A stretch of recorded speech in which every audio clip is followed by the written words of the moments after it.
Good morning.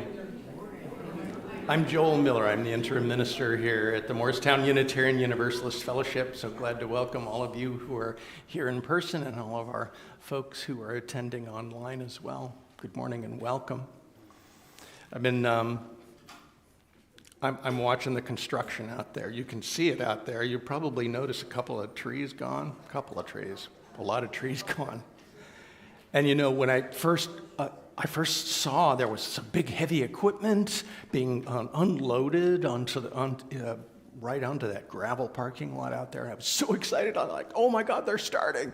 And I ran out and I'm looking at the site and I'm all excited. Oh, I'm building, yeah, that's right about here where it's gonna go. There's the surveyor stake showing some of the corners of it.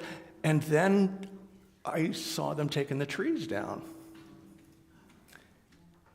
And my heart stopped a little bit. Because I love those trees. They're beautiful trees. There's some big old trees in there. So I was a little surprised at the sense of elation I was feeling. Look, it started. The trees. And two very strong contrasting feelings, excitement and some sadness. So I took a breath, and I saw that the contractor who was in charge of overseeing the removal of the trees was in his truck, and he was doing some paperwork. And so I walked up, introduced myself, and said I'm Joel Miller, and the interim minister. And he was really glad to see me, and he said he told me that he'd been involved with work on the parking lot and the oval. And I said, oh, I love the work you guys did on that. It's really beautiful. And he said, thank you. And I said, and then I said to him, you know, I'm really excited about this new project, but I was really surprised because I came out and I realized after I was excited that I'm feeling sad about the trees. And he looked at me. Now, this guy's not a Unitarian Universalist, he told me later. But he looked at me and he told me a story. He said, you know, I have a really good friend who used to come into your building back in the 1960s. There was a school here for teenagers who weren't allowed back in their schools for whatever reason. They were having troubles. And so there was a school in your building for teenagers so they would have a place to go, and they could continue to learn and maybe work on some of the struggles they had to get along and be able to finish school and go out and work. And he said, my friend's now got a family. He's a contractor too. He's got a big company. He's doing great. He said, you'll plant more trees. They'll grow back. He understood the feeling about the trees. But here's somebody in the community who knows how important it is that you're here and how important the ministry has been here and will be in what you are building in that space. It was his way, I think, of saying, yes, a sacrifice. They made a sacrifice, a worthy one. It matters that you're here. And indeed, that's my experience. It matters that you're here. Grief sometimes, sadness, loss comes at unexpected times, even at moments of great joy. I'm thinking a little bit about loss and how that got me to thinking about that this week. Welcome. I'm glad you're here as we worship together this morning.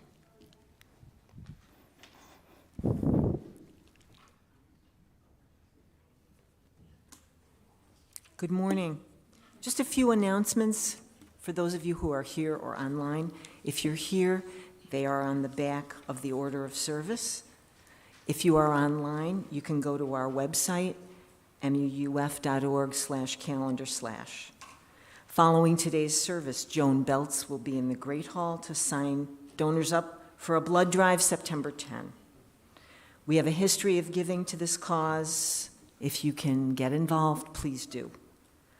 August 27 at 3, game day here. Everybody's welcome. In gathering, September 10.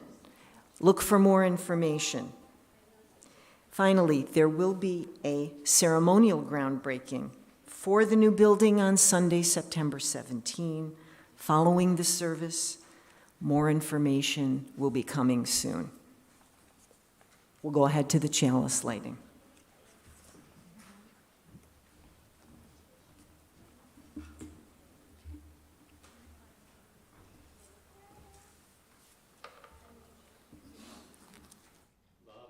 Is the spirit of this fellowship, and service is its law. This is our great covenant, to dwell together in peace, to seek the truth in love, and to help one another. I love this hymn, Step by Step. And so I invite you to stand in body or in spirit as we sing together. One verse that we'll sing twice through.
I'd like to tell a story at this time. I would love it if children, youth, anybody of any age who's young at heart to come up and help me with the storytelling this morning.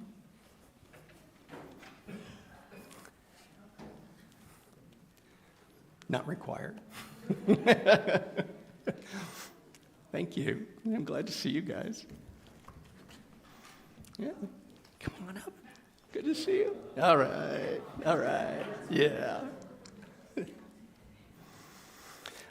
talking about sadness today, the feeling we have if we lose something that's important to us, really important to us.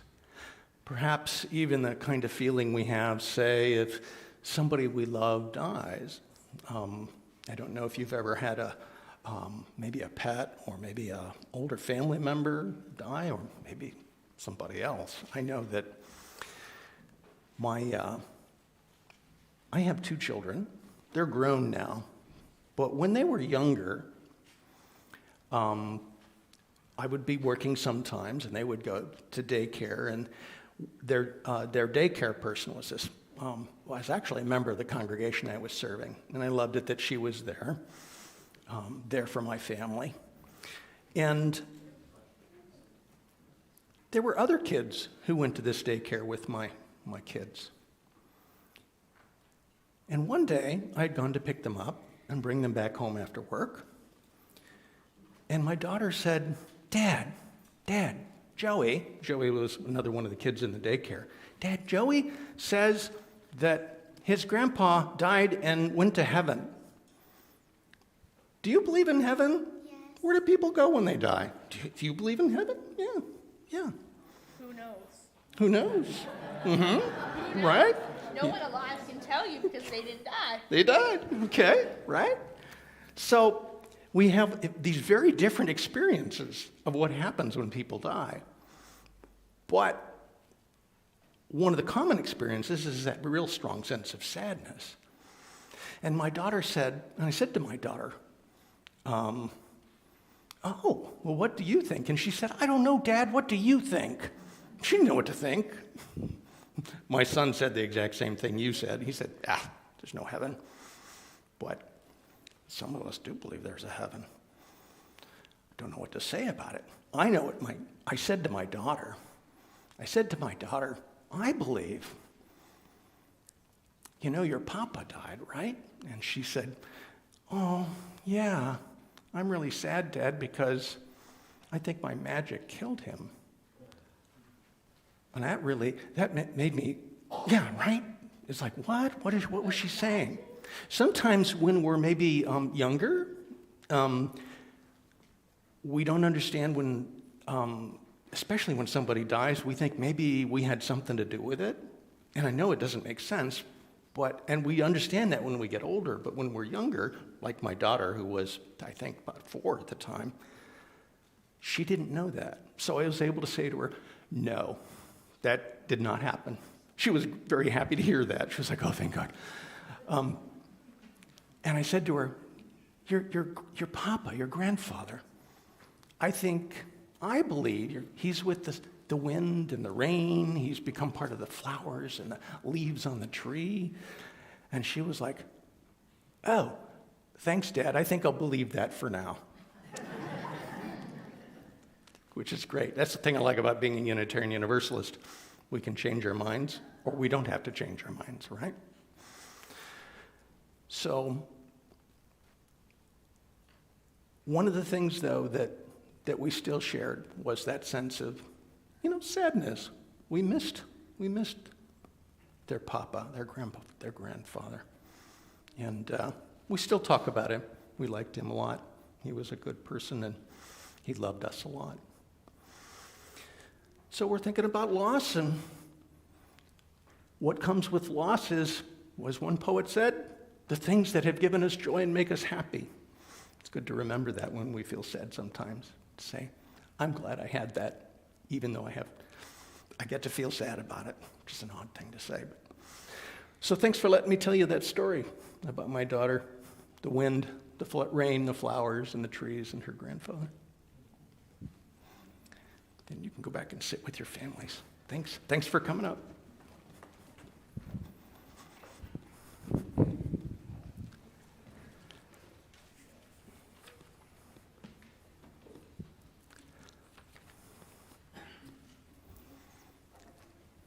The ritual of milestones, passages, and gratitudes, practices to help us remember to be engaged with all the range of feelings that we might have, to help us remember to keep connected with one another, even in the strongest of our feelings, even in the depths of our vulnerabilities, even when it's hard to listen or to speak.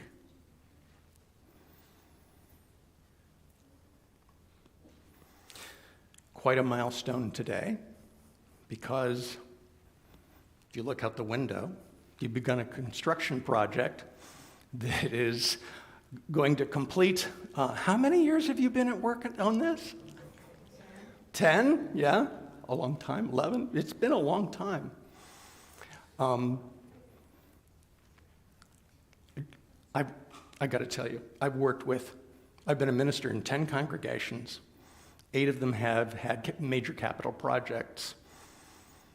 None of them had to go for 10 years, maybe 5. 10 years, and look at this room, and look at the excitement in this room, and look at what you're doing. I have deep respect for you, and this is a big milestone. Congratulations. Groundbreaking on the 17th of September. A milestone from Barbara Castellana-Stasiak.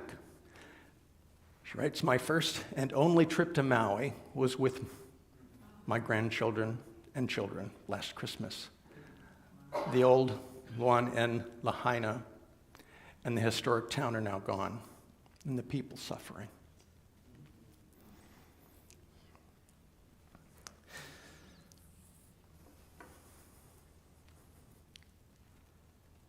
And there have been passages experienced by us, joys and sorrows we brought with us, and we may not have filled out a card, but they are here nonetheless.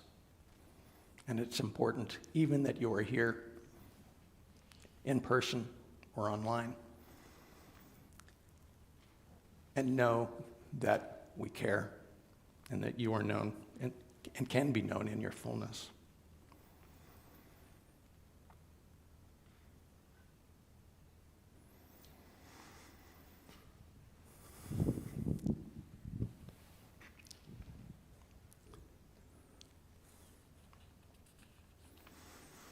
Before I begin this meditation, I want to let you know a little bit about the author, the poet of this blessing that I'm going to offer this morning. John O'Donohue wrote some of the most beautiful blessings I know. He was Irish. He started out as a Catholic priest and then left the priesthood and became a poet. He writes the most beautiful blessings. You can look them up online. They appear all over the place, and he has a book of blessings that I have open on my desk almost all the time. I'm going to say a few words for Hawaii, and then I'm going to begin the blessing that he has written here for grief. In this blessing for grief, he talks about a currach. A currach is an Irish rowboat. It's made of wicker, and then the outside of it is covered with canvas that's usually got something like wax or beeswax or something on it to make it waterproof. And it's a kind of Irish rowboat, a currach. I invite you to sit comfortably, ground yourself in the way that feels appropriate for a meditation or prayer or a blessing.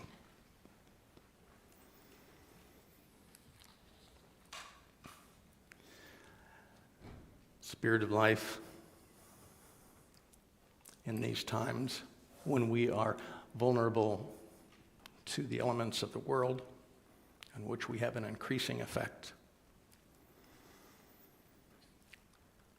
we keep in our hearts the people on Maui, especially the people in Lanina.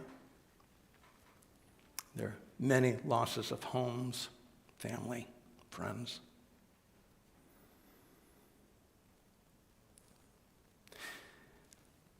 May they have strength from our thoughts. May they have courage to rebuild or reconnect in the way that is right for them.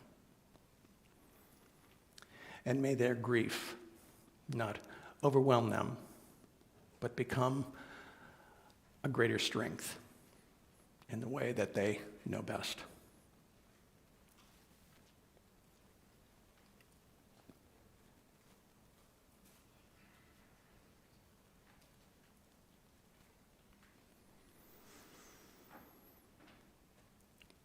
A blessing.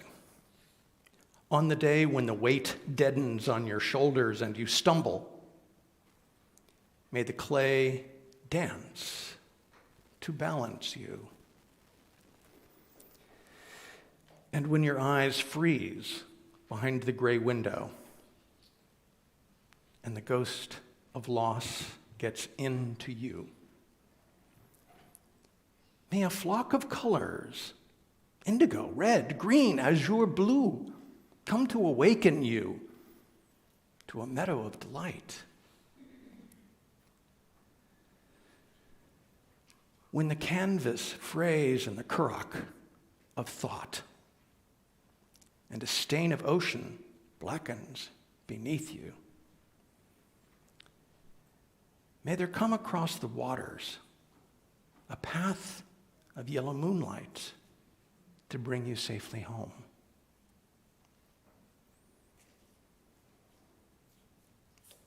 May the nourishment of the earth be yours. May the clarity of light be yours. May the fluency of the ocean be yours.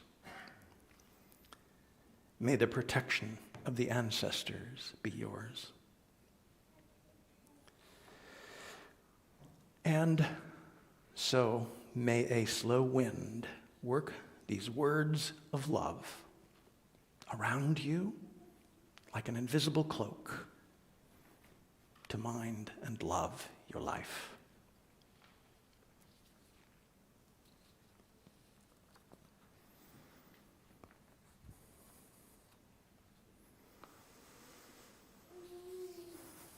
So be it. Amen. Blessed be.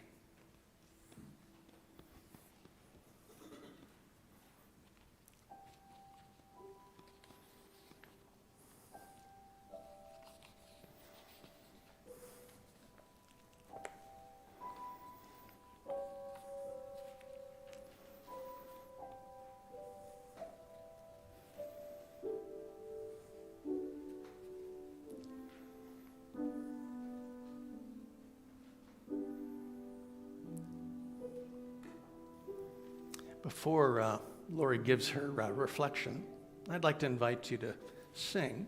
But before we sing, I want to just mention that this song comes from people whose mothers were still alive. Mothers who had been sold by enslavers, sold away. And their children had to be left behind because that was what the enslavers demanded. And they sang, and their music reminds us that these people whose mothers had been taken from them, these people learned how to survive such injustice. And we sing their music now because it can be a guide for those times when we need help with much too much sadness and injustice.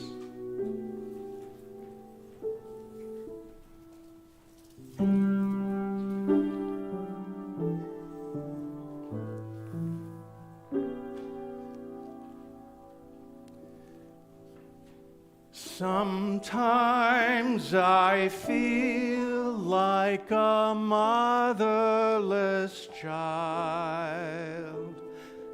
Sometimes I feel like a motherless child. Sometimes I feel like a motherless child, a long way from home, a long way from home.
I think I might cry. Just putting you on notice. Loss makes artists of us. That topic evoked an old saying for me, the art of living, the art of living. I decided to research the meaning of art. Art is something that stimulates an individual's thoughts, emotions, beliefs, or ideas through the senses. I had to give this topic several days' thought. Some loss feels inevitable, some doesn't. I want to learn the difference, how to preserve and build on something good, to enjoy it for as long as possible. I want to discern what I cannot prevent so that I can celebrate as often as possible and regret as little as possible. How very human of me. I was born blessed with 19 cousins. They now live spread out all over the U.S. One died in a car accident when I was a teen. I just lost another cousin to cancer 3 weeks ago. my first cousin to die in our senior years. I grieved her loss. I couldn't have prevented it. I could, though, have prevented some of my regret. For years, I said to Mike, we have to go visit her. She was a fun-filled personality, not that far away. I finally visited her 4 days before she died. Better late than never, I learned. Mike always tells me, don't have regret. I said goodbye to a 10-year-old client this week. I had to model for her, teach her, show her how to say a good bye. We played, we laughed, we hugged a lot and said, I love you. Say what needs to be said. No regrets. I miss Allison. But moving on and change, they are inevitable. I told her I loved her too. I will miss Joel. We know he will not be here forever, but you know what the irony is? None of us will be here forever. And we do not know when the last day will be. I want to show Joel and tell him, and each person that I love you. Our time together is so precious to me. I think part of coping is to let myself be sad. Acknowledge, I'm sad. I'm sad that my granddaughter turned 13. Yes, of course, happy. She's so smart and curious, but also sad. Loss. Kids grow up. The waning of experiencing that wondrous time with them. That is the art of living. My dad had one grandson. They were very close. Horseback rides when he was a toddler, Phillies games when he was a teen. My dad wrote a poem to express his mixed feelings as he watched his grandson grow. And I want to share it with you. 17. Now, say goodbye to youth, old friend. With yours, my childhood too must end. Your first, my last, I know. God, how I hate to see you go. But manhood calls. That lonely tide of life, which cannot be denied. So go, but don't forget the joys we shared when we were boys. I think allowing ourselves to grieve, it fuels us to seize the day, grab the present, make meaning with it. The loss of forest near my home, animal habitat, my grief, it fuels my commitment to saving the planet in any way that I can. Isn't that what great art is? Expression of strong feelings? Commonly, grief. Swan Lake, King Lear, the scream. Honestly expressing something to help others own the strong feelings that are part of the art of living. Commemoration's good, finding ways to honor what's been lost, to help us recall what's been lost. But I have to say, for me, the best way is to invest energy in the now. I used to take pictures of everything, snap, snap, snap, snap. It got to the point where I felt like a reporter in my own life. I put away the phone to live the moment. What good is it to have a film of my granddaughter playing the violin if I hadn't savored the actual experience of listening to her in that moment, at that concert. A few years back, on the acute psychiatry units, patients were sad, full of bitterness, regret. And I would say, "Can you hear me? Can you see the color in my eyes? Right now, celebrate what is." Holding on to loss, holding on to the past, it doesn't bring anything back. It doesn't help us live better. Deluding ourselves that somehow it's not really gone. Even here at MOF, how we come here, why we come here, this place, we're not who we were 30 years ago.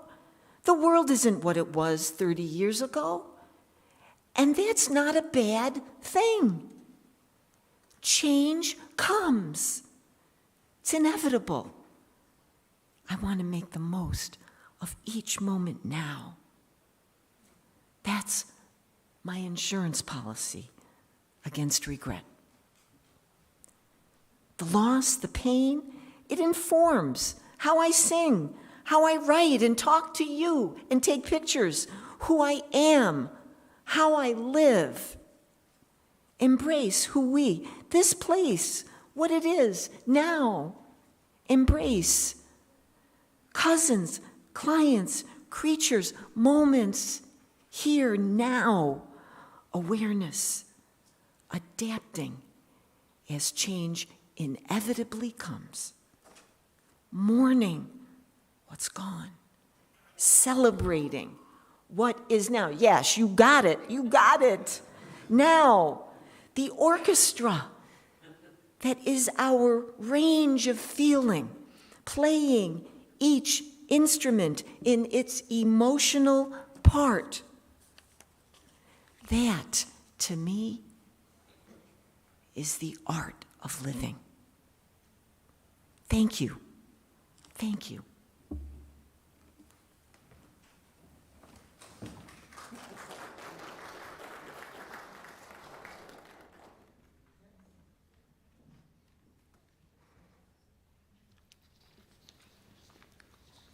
I swore I was not going to get teary.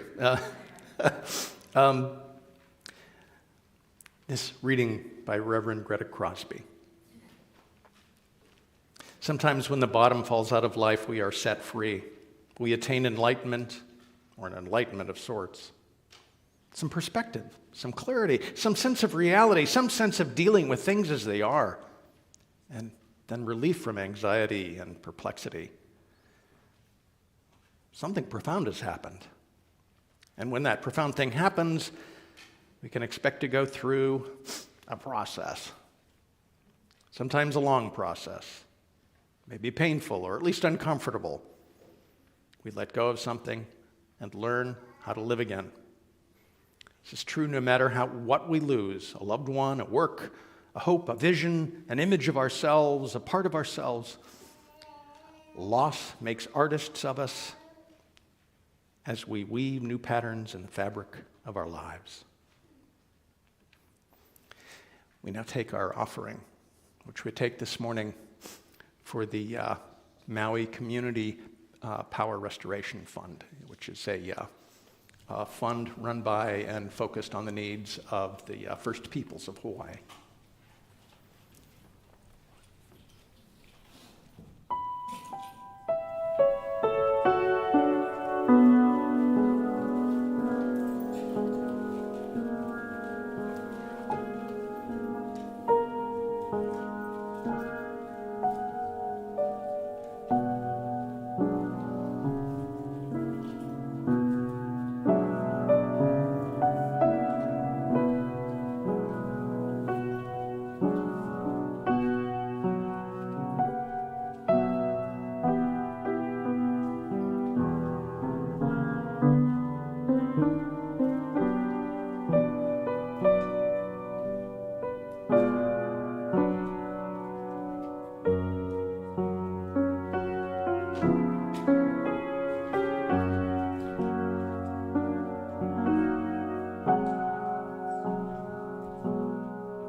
You know, that contractor I mentioned, who I talked with on, is actually last week on Tuesday. Sorry about that. I bumped my mic, and now they're going to have to adjust the volume on it. When I was talking with him, he talked about how he had seen the importance of the ministry that you've done across your years, your generations of being here in Morristown. The other thing he talked about, when we were talking about the work that had been done here, and he'd been a part of that work, the parking lot and the oval, and now this new addition, he talked with a lot of pride about the work of the parking lot, which I have to agree. I think it looks great. And the oval, which looks great. It's a gracious welcome. I drive in. I feel like I'm arriving in a place that's ready for me, and it feels good. And I told him this, and his response to me was to tell me how much he enjoys working with this congregation. Now, like I mentioned, I've served 10 congregations, 8 of them with major capital projects across my 33 years of ministry. And I've had contractors say, have positive things about working with a congregation, but I've never heard one say, I really enjoyed working with that congregation. Congregations are complicated. So, congratulations. A contractor really enjoys working with you. That's actually pretty cool.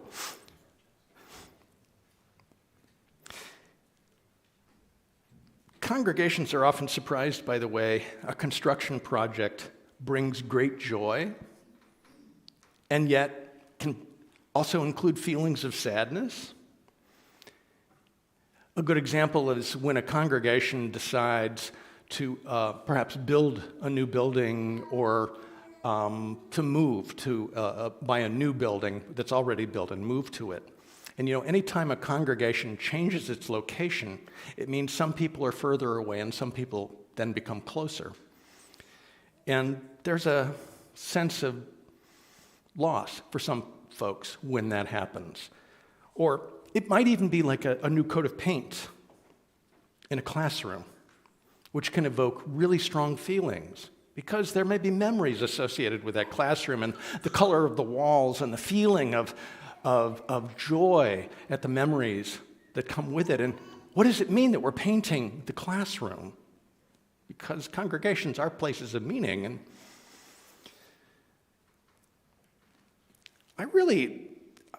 it was actually before I was a minister that these strong feelings caught my attention. It was in my home congregation. We were redoing the kitchen.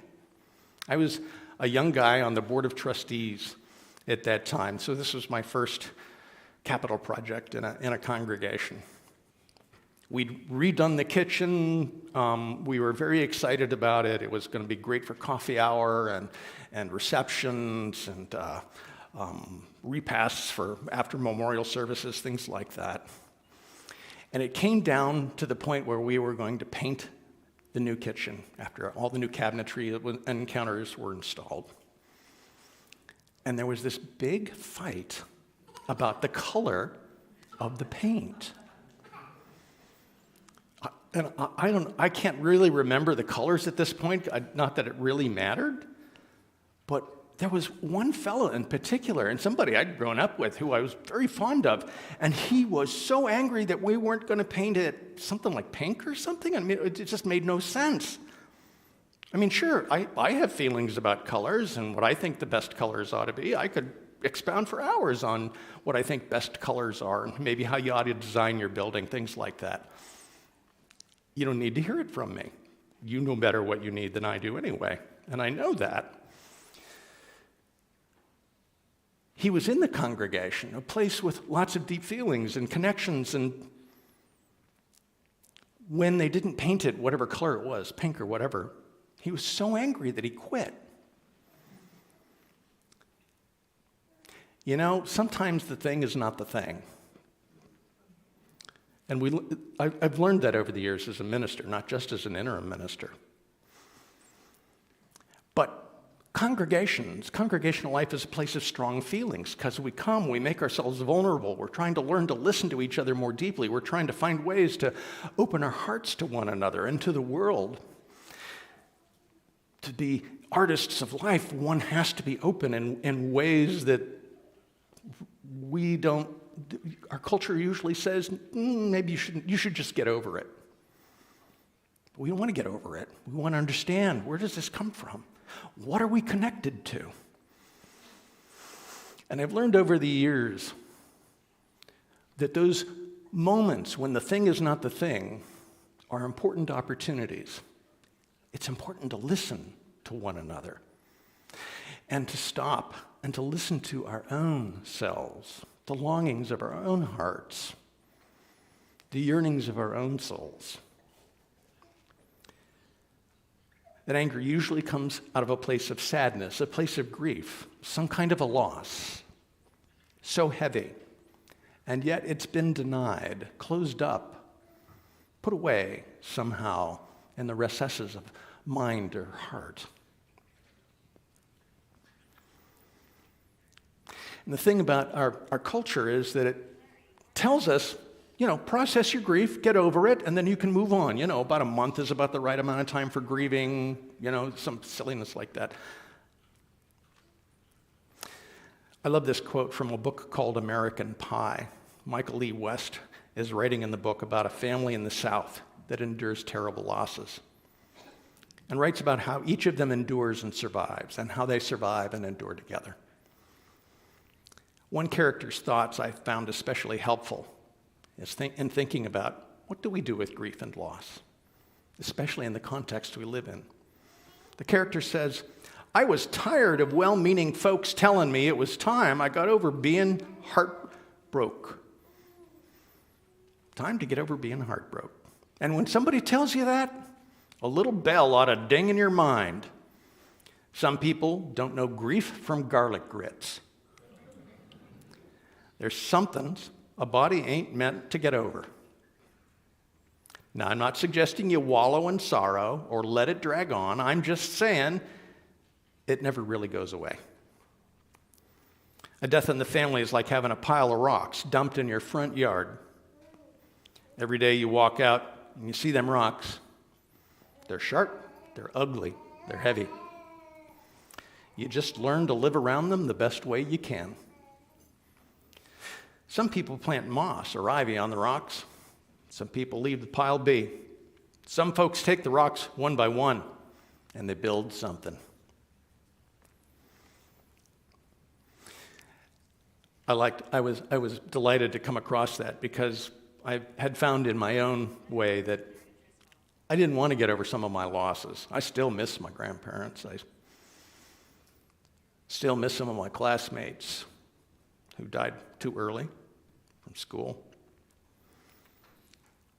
Some things aren't going to heal. I'm just going to learn to carry them, to understand them better, and let the tears come when they got to come.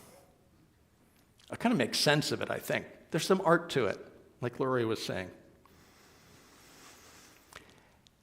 I think of them as soul spaces. That'll be a term I use again. Soul spaces, because those places where my grandparents were, those places where my friends were, those places where other congregations have been, and where my beloved home congregation is, but hollow because I haven't been there in 35 years.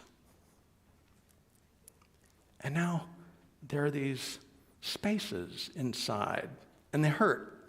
And yet, I don't want them to go away because, something happens in those spaces. I know something from my sorrow in those spaces about what others may be feeling. And in those spaces, I can take what I hear from you and from congregations, or perhaps my own self, and let them be there and grow and change and find their own art.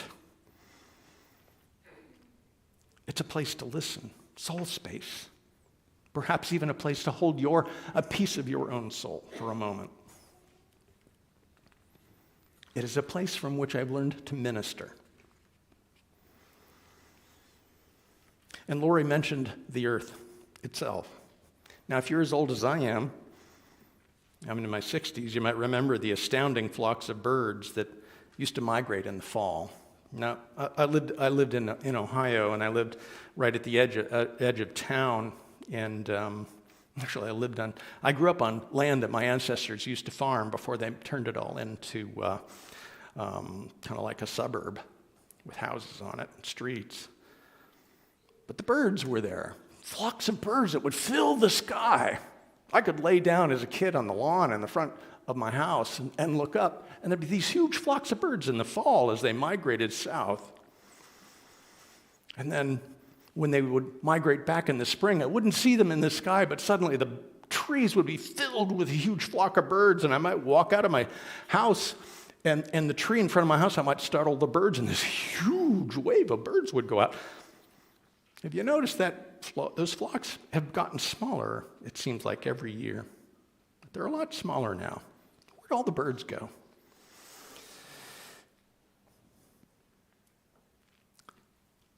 One last thought about how we minister from places of loss.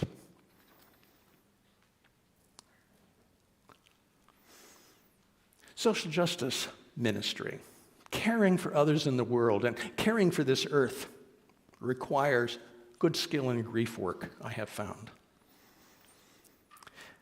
When I was a young adult in UU congregation, I had some vague sense that as a person who'd grown up Unitarian Universalist, that we should do social justice work, right?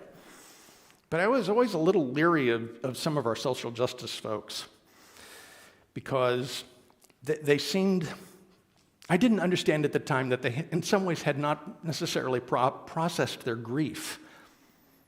And those who remained engaged in social justice work tended to be folks, having not processed it, who were overreacting. And they would get very intense. And sometimes it just felt like they were going to grab me by my lapels and say, "You got to save the whales today, Joel.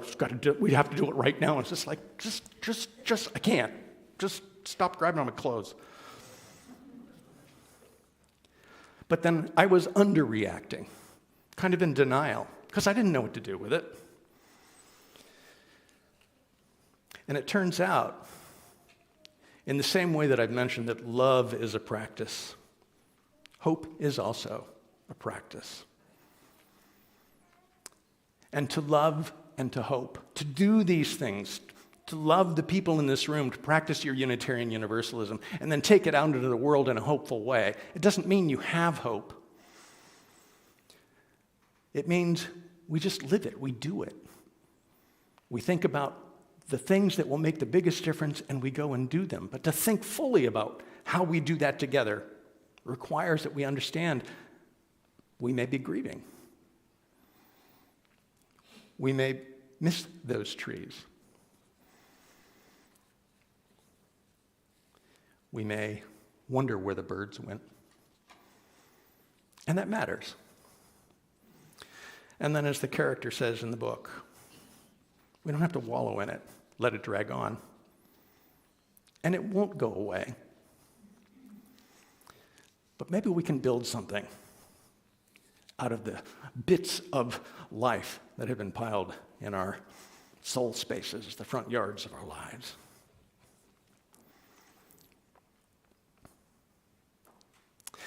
One last thought.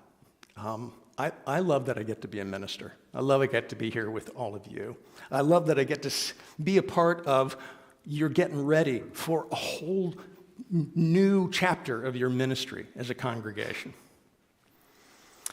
And I'm also very lucky, as I mentioned last week when I had my own purple card. I got engaged in July, and I'm over the moon about it. I can't help but talking about it, and I really am grateful. A lot of you are like saying, "Congratulations," and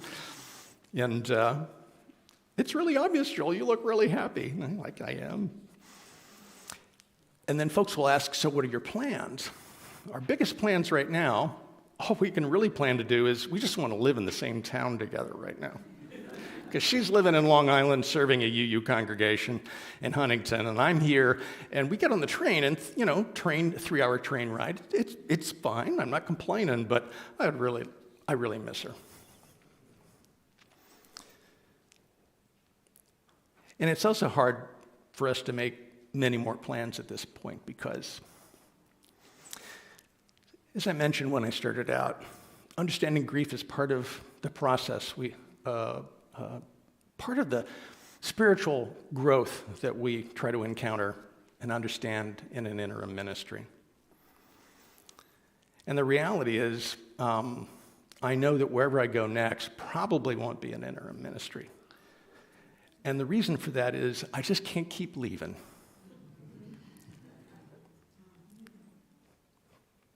And I have to, because that's how interims work. We make a space, we make a soul space together, and then I got to get the hell out of the way so you can minister from your soul space. But I can't keep making these spaces in myself, because I do love you. And I love those other congregations I've served. I've been a lucky minister. But if I had it all to do over again, I'd still do it.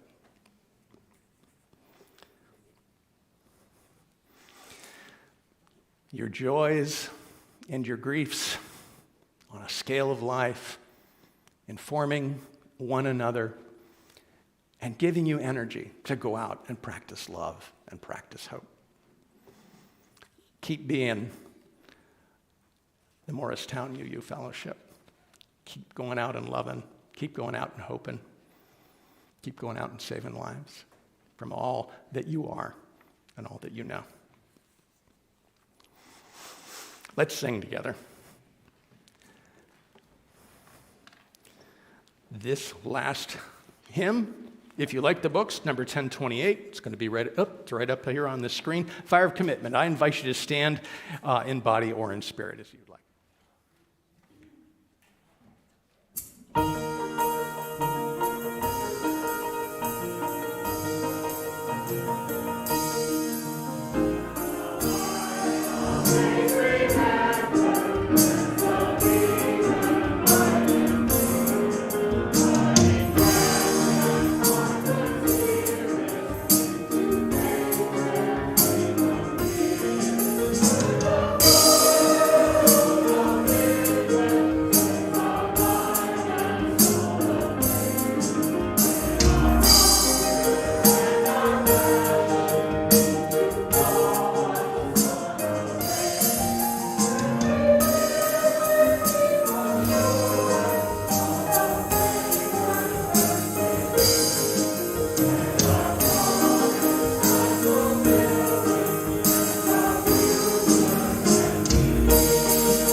person next to you connects you to community and to the world in ways we don't necessarily know yet. There are possibilities.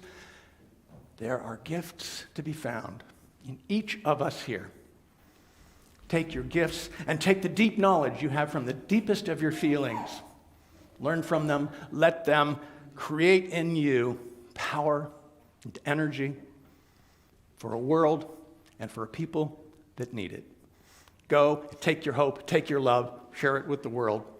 And when you need courage and understanding, we'll be here again week by week. Go in peace, be in peace. Thank you.